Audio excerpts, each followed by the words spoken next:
Hi everyone and welcome to a new episode of How I Fixed Your Data. Today I have Ed Frame with me. Ed, could you please introduce yourself? Hey, how you doing?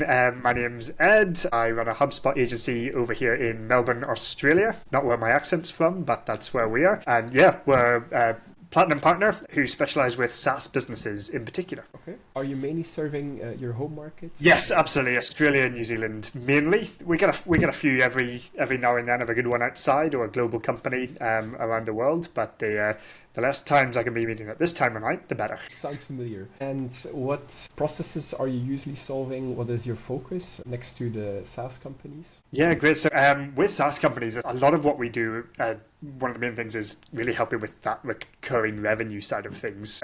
Recurring revenue has always been a really tedious thing inside of HubSpot, and how to do that really well, especially contract management. So a lot of where we specialize in is when something goes in from closed won, then how do you make sure that there's an onboarding object? How is there an upcoming renewal? How do you get data from the platform app into the company record or an account record to really help make sure that the whole data structure of the business is clear and visible inside of HubSpot. So that's a lot of what we do, as well as making sure that businesses are using line items in the right way as well. So yeah. Yeah. Okay, cool. Nice and pretty broad. And I can imagine that in those projects you also run into data quality issues. Hugely. Otherwise, we wouldn't have this conversation today.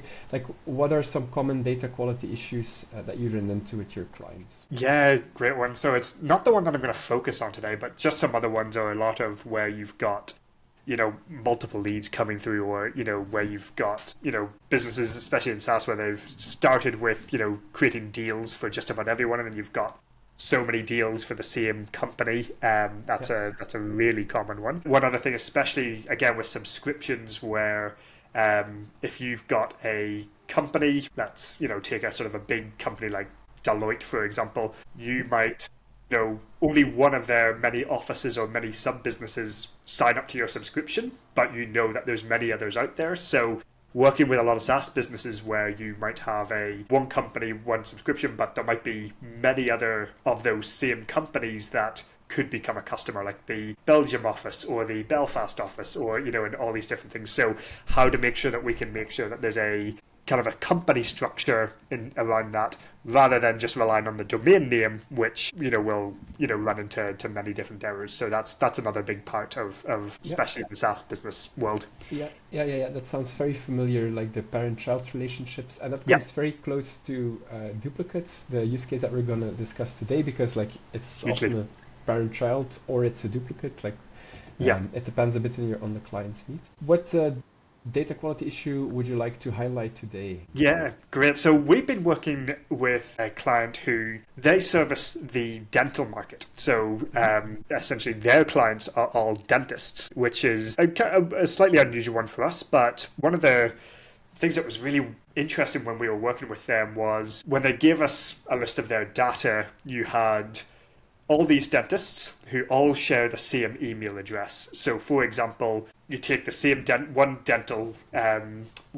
dentistry, and there'll be 5 different dentists, but they will all have the email reception@dentalpractice.com. And whenever you get given this database and you go, hang on a second, this HubSpot is not going to like this, because the email address has to be a unique identifier. It has to be unique inside of HubSpot. So there's no way we can actually import this unless we import them without email addresses, which then causes its own thing. So it's interesting because there was one sort of part where we kind of thought, oh, well, we'll just clean up the data. But what you realize going forward is this isn't actually just their data issue. It's an entire industry issue. It's the way that dentists work. If they turn up to an event or fill out a form on your website or fill out an onboarding form or anything, they're going to use that same email address, and it doesn't matter who it is, they're going to use that same email address. So you can kind of clean the data, but you can't actually solve the problem. It's only going to keep coming up. So that was a big challenge that we really kind of found out, and we're like, oh, how do we solve this? Yeah, I can imagine. And what were some of the consequences of those challenges? It was hard to do the import. How did you structure your data so that email address didn't need to be unique then, or? Yeah, for sure. So to begin with, so the big consequence was importing. If you were to import, first name, last name, email address of all these different people, it would just all roll into the same contact, and you wouldn't have Yeah. all these different contacts. The second issue that what you have is, and especially where you've got the sales team, they're wanting to kind of target individual dentists for different things or know who's done what with inside their portal, which connects to HubSpot. So you want to see that data. So it's really important to make sure that there is a John Smith or a Jane Smith or an Ed Frame or a Jonas Demetz, even if they are sort of all different, all sharing the same email address. The third thing as well, which is really kind of then adds to it as well, is marketing contacts, because you then want to make sure that you're emailing these people. They can't all share the same email address, but you still want to be able to email them. So there's got to be a way that you then make sure that you can email that email address, set it as a marketing contact, but not actually, maybe not everyone's a sort of a marketing contact in that way. So we had to, be pretty clear around certain rules and certain structures to make sure that those three things didn't just blow out a massive subscription cost. Yeah, yeah, you had to be creative, and I can imagine that spotting duplicates or highlighting which is a duplicate and which is not also becomes more challenging.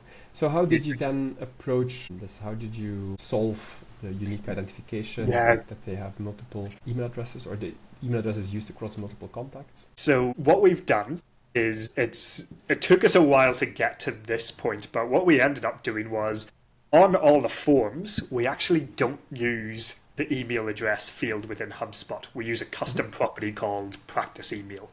So really, anytime we're doing an import or anyone's filling out a form or, they're coming from a portal via an integration or there's an import, we're never actually using the email field because it's restricted to be that sort of unique one person. However, we still want to have the ability to email those people. So what we've then done is essentially if there's, if a generic email, so this is anything where it's like info at, reception at, admin at, sales at, hello at, we've then got a workflow which then if somebody fills out a form with that generic email, what we do is we create essentially, we copy it to the company record and then we create what's called a dental contact or a sort of a generic contact. So if you then think of, if you've got 5 dentists in this dentistry, the 6th one is essentially the generic dental contact. And that's one that we can then put as we copy that address to the actual email property so that we can email them. We set them as a marketing contact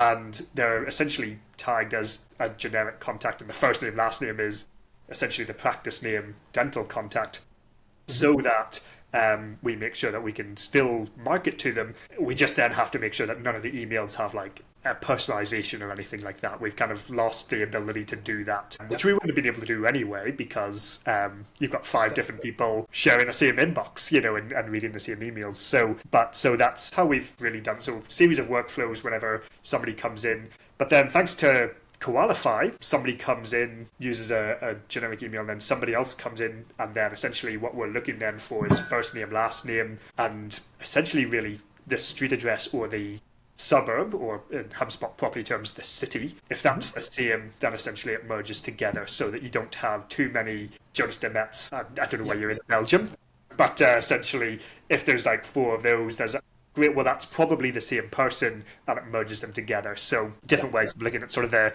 if the first name, last name, and practice name, first name, last name, suburb, you do have to just kind of go, well, if there is 2 Ed Frames living in the same city, that might be an issue, but it's a really small probability, and we can probably cross that one when it comes to that.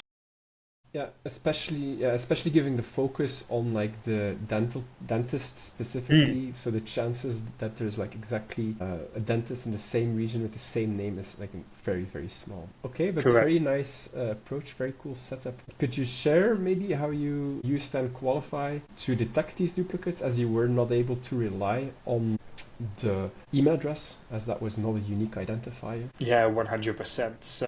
So one thing that we have here is essentially in our sort of merge rules of effectively looking at, okay, you've got things like first name, last name, and company name, first name, last name, phone number, first name, last name, mobile phone number, first name, last name, and city. So we really kind of used a sort of a whole range of different, okay, what are all the different ways that, if somebody has first name, last name. We've even done it just first name and last name at certain points, but we've really made sure that, okay, right, whenever any form is being filled out, and this particular client is very good with getting the city or the suburb in their data, so that really helps, in terms of that. But we made sure that like the suburb was a required property, just so that makes it right. Or every time they fill out a property, they're always putting in what their company name is or their dental practice is. Yep. That really helps with that. So for us, it was really looking at then essentially any of these, and then also making sure that it isn't one of our sort of dental contacts or anything like that, making sure that they're exempt from this, and then merging them together. So that's really how we've done it. Yeah, if we look at our sort of our rules here, there's actually quite a few that we need to go through again and streamline up, because there's a few that we haven't put through, like just first name, last name, but you can see first name, last name, phone number are coming through, and so so there's different things there that we've made sure that, and making sure that everything goes smoothly. Yeah, that makes sense. So you're using like the strict rules, like first name, last name, mobile phone, city, etc., to automatically merge. But looking at these rules, you can clearly see that there are still some potentials with the same first and last name. Exactly that. So it allows us then that sort of ability of, okay, well, we don't want to make this completely automated, but we do want to review this once a month or once a quarter just to keep data clean. And so that's something that we're able to do from that there.